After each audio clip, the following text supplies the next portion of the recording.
વિરનર્મદ દક્ષિણ ગુજરાત યુનિવર્સિટીના કોન્ટ્રાક્ટર પરના કર્મચારીઓએ 2 મહિનાનો કોન્ટ્રાક્ટ આપતા વિરોધ કરાયો હતો।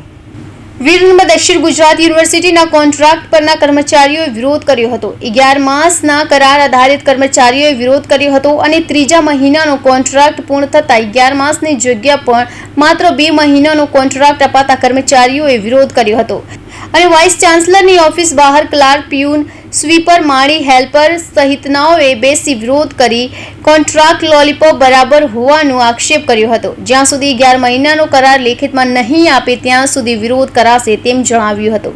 હું Nirav Shah department of ICT માં લગભગ 24 વર્ષથી કામ કરું છું। 2004 થી હું કરાર આધારિત કર્મચારી તરીકે જોડાયો છું। શું માંગ છે તમારી વિરોધ પ્રદર્શનનું કારણ?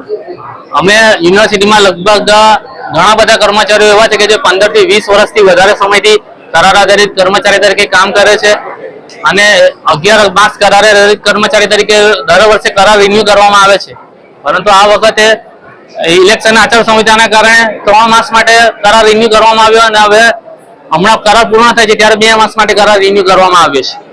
અમારી એ જ માંગણી છે કે 11 માસ માટે કરાર આધારિત કર્મચારી તરીકે 11 માસ માટે ફરીથી કરાર એક્સટેન્ડ કરી આપવામાં આવે 11 માસ માટે।